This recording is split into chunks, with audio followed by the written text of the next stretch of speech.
Commission of state government employee. আমার পাশে যিনি বসে আছেন চিরপরিচিত মাননীয় ফিরদৌস শামীম মহাশয়। আপনারা জানেন যে গত 5ই ফেব্রুয়ারি সর্বোচ্চ আদালত থেকে ডিএ মামলার আদেশ প্রকাশ পেয়েছে।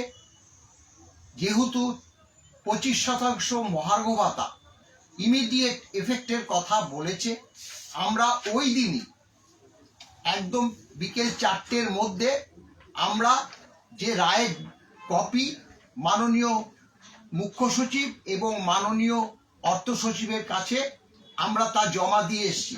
তার রিসিপ্ট কপিটাও আমরা আপনাদেরকে এর আগেও দেখিয়েছি, এবারও সেই প্রেক্ষিত দেখালাম।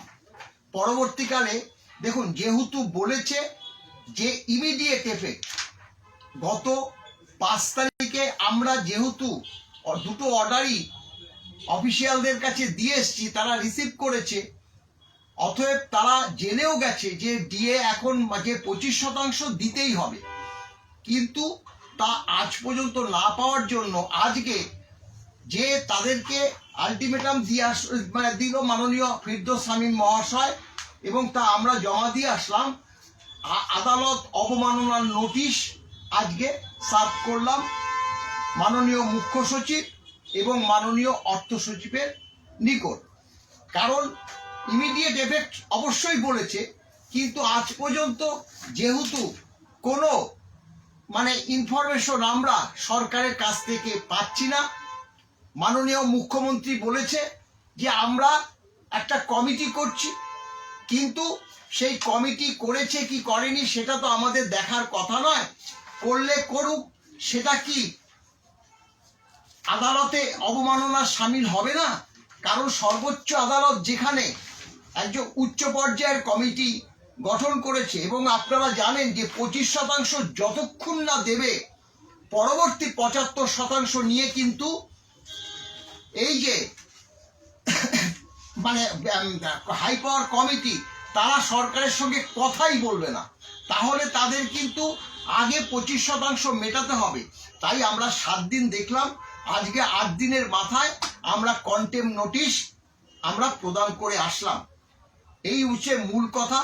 আমরা দেখুন, আমরা সরকারি কর্মচারী, শিক্ষক এবং অবসরপ্রাপ্ত কর্মচারী সমাজের কাছে যে আমরা ডিএটাকেই যে যাতে কর্মচারীদের হাতে তুলে দিতে পারি, সেই কারণেই আমরা সদা ব্যস্ত।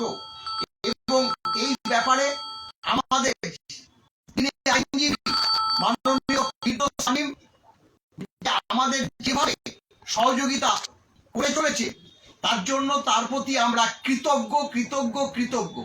আমি এবার মাননীয় ফিরদৌস শামীমকে কয়েকটি কথা বলবার জন্য অনুরোধ করছি। দেখুন, প্রথমেই বলি যে আপনারা নিশ্চিতভাবেই জানেন যে 5ই ফেব্রুয়ারি কি রায় হয়েছে। সেখানে রাজ্য সরকারি কর্মচারীদের ডিএ যে লিগালি এনফোর্সেবল রাইট, সেটা প্রমাণিত হয়েছে, এবং স্টেট গভর্নমেন্ট এমপ্লয়িজদের সেই রাইট অ্যাক্রু হওয়ার পরে সুপ্রিম কোর্ট নির্দিষ্টভাবে একটি ইন্ট্রিম অর্ডার, যেটা 16ই মে 2025-এ দিয়েছিলেন, যে 25% এরিয়ার ডিএ সেটা মিটিয়ে দিতে হবে, ইমিডিয়েটলি মিটিয়ে দিতে হবে। কারণ সেই নির্দেশটি কোর্ট করে উইদিন ইনভার্টেড কমা সেই নির্দেশটাকে কোর্ট করে দিয়েছে 16ই মে নির্দেশটি অর্ডার বলে। তারপরে তার পরের লাইন বলেছে, interim directions issued as herein above shall be complied with immediately. That's the most important word, immediately. তারপরে প্যারাগ্রাফ 59.5 তারপরে স্টার্ট হচ্ছে 59.4-এ নির্দিষ্টভাবে বলে দিয়েছে 25% সেই ইন্ট্রিম নির্দেশ, অন্তর্বর্তীকালীন নির্দেশ যেটি ছিল এরিয়া ডের, সেটা ইমিডিয়েটলি পালন করতে হবে। ফলে সেই নির্দেশ এখনো পালিত হলো না। 7 দিন পেরিয়ে যাওয়ার পরেও আজকে 8ম দিন।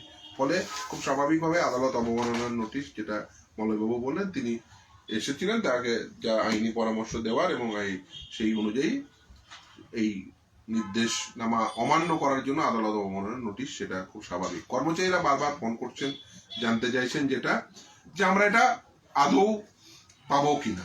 নিশ্চিতভাবে আপনি পাবেন, তার কারণ আদালতের এই নির্দেশ সেটি রয়েছে, এবং এই নির্দেশ টাইম বাউন্ড ম্যানারে বলা আছে।